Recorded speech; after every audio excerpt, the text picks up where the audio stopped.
Luke Ravelli here from the Mind Palace. What happens when I stick my dick in a tree? This is what you get! And we're gonna throw them from here, they're gonna land.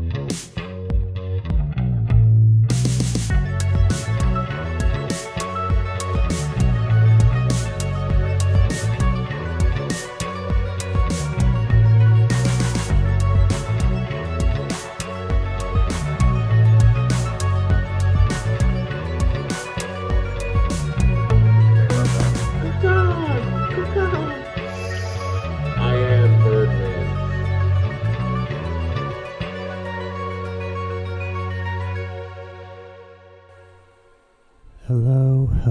Hello, and welcome back to the Scheming Mind Palace. I am your true party king within a new location, or is it an old location? I will not reveal that yet, but it is certainly a new location within an old location that I have recorded within the Mind Palace. For this deployable structure that I am now scheming within, podcasting from, is what I would call, and I have hinted to in the past, as Noah's Neon A.R.C. Archaic Revival Community, or Camping Complex, whatever floats your boat this time. But the question of the week is not with specifically regards to this arc, because this arc isn't that big of a deal. It's only meant to save humanity, just like the great arc pyramids of biblical stories. That was, of course, recently revealed with the Dead Sea Scrolls bringing forth new knowledge through latest filter technology to reveal that Noah's Ark was actually originally described as a pyramid. So, make with that what you will. I'm making what I will. And to circle back to the question, sorry for the little detour, the question of this week is, what is God? I see, another just simple question, nothing too crazy. I know, of course it's crazy. We're within the Mind Palace. But if I'm going to break down what is God, I feel like the best thing to do is to break it down from the past, present, and future, as I always love to do. So if I am to first discuss what is God in terms of what was God, what was God referred to as, probably one of my favorite descriptions of God is rooted within the Zen texts, where the great masters of Zen Buddhism would refer to God as a dried turd. Yeah, I know. It is a dried turd. Deal with it. Because the beauty of Zen is that it's not about teaching you what anything is. It's about unteaching you what it is. Because obviously, the true answer is God is everything. God's everything. But to just say God is everything is not going to hit and destroy your preconceptions of what God is, as much as describing God as the least likely thing you would describe it as, and as such they refer to God as a dry turd. So yeah, that is probably one of my favorite descriptions from the past as to what God is. And as much as I would love to say that in the present I have an equally crazy description, it probably isn't as perfect and as well timed comedically as a dried turd, but I will respond honestly as to what I have presently found God as and what I see God becoming in the future.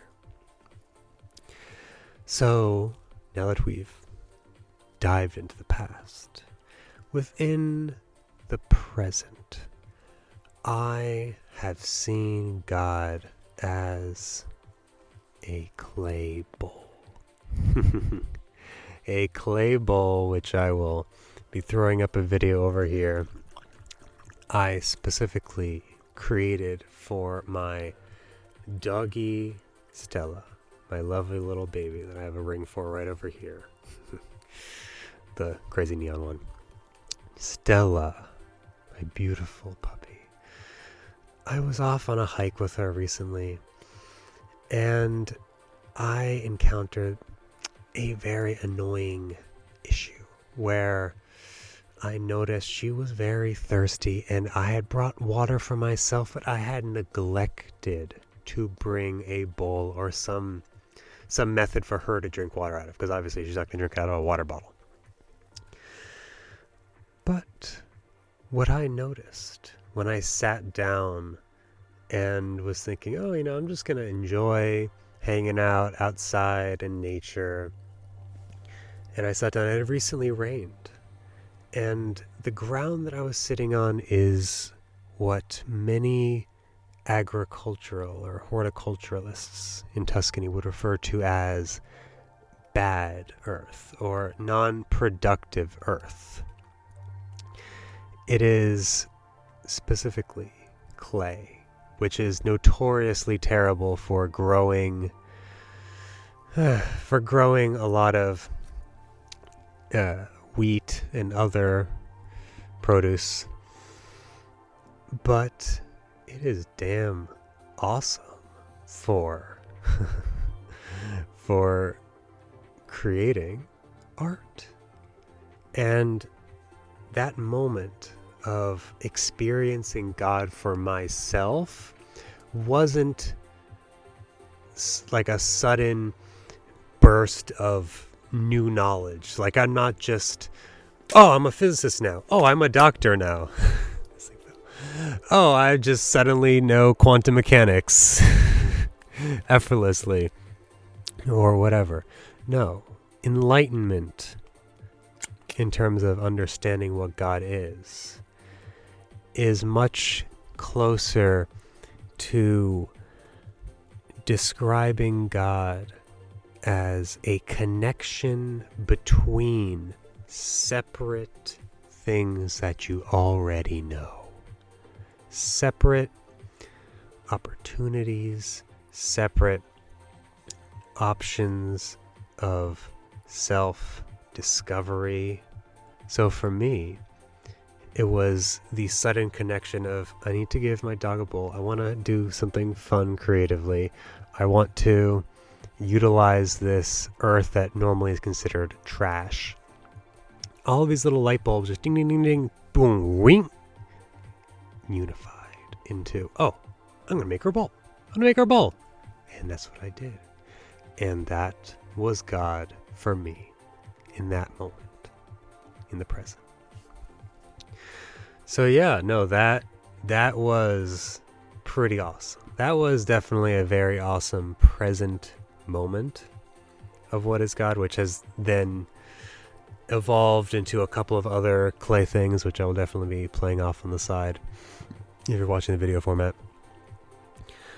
But now that I have finished describing what God is, I want to describe what God will be. For that is really exciting, because that literally just happened yesterday, where I have had the inspiration and inclination as to what God wants. sorts. Like, if I were to describe being God in, let's say, a video game or like a card game or some other thing where you're versing against God, like, what would God do? How would God combat you? Would God attack you with overwhelming force and power, whatever? No. What I understood God to do when you confront him or try to become like him is that God is just there to confuse you, confound you, until you surrender. Until there is literally nothing else that you could possibly do. And you realize, I am way in over my head. I don't know what I was thinking. I give up. I'm sorry. I'm sorry, God. I surrender. I surrender. I surrender. And yeah, so with that realization of surrender is what God will be, or what God currently is, of sorts.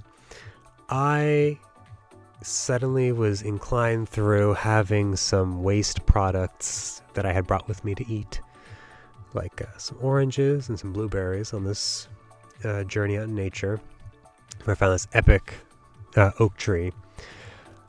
I combined this orange wrapper and this plastic container for blueberries, and they made this crazy awesome mesh, almost like bedding, that I just, had this inclination of just putting this together and like, oh, boom, that works. Cool. All right. But it went further. It went further in terms of me thinking, okay, how do I surrender? How do I truly surrender using this bait, using this desire to lounge onto this bed?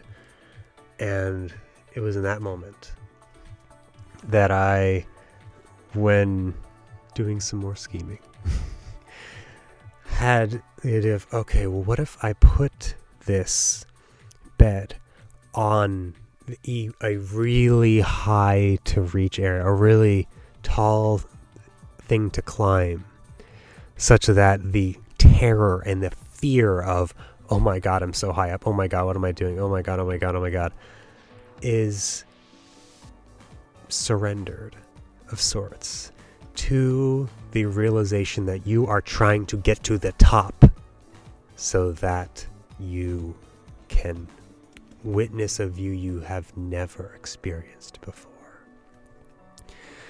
And as such, that was a great start. But later on, when I came into the arc, I decided that I wanted to go further. I wanted to combine the oak tree with the other idea. And this is the initial sketch of what I wanted to do. It is essentially a series of metal meshes that you climb up within, and you then arrive at a basket, arrive in like a womb of sorts, that the more courageous you are, the higher and higher and higher you can climb until you reach the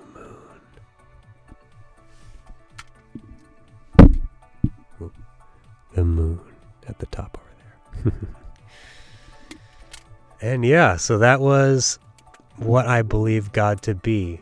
It is creating these incredible feats of architecture, at least for me, within the Mind Palace, that inspires surrender. So, thank you so much for joining me on this podcast. It was beautiful. This is an episode I've been really wanting to put out for a while. So thank you so much for listening, and I will see you next time on the Scheming Mind Palace. Love you so much. Bye-bye.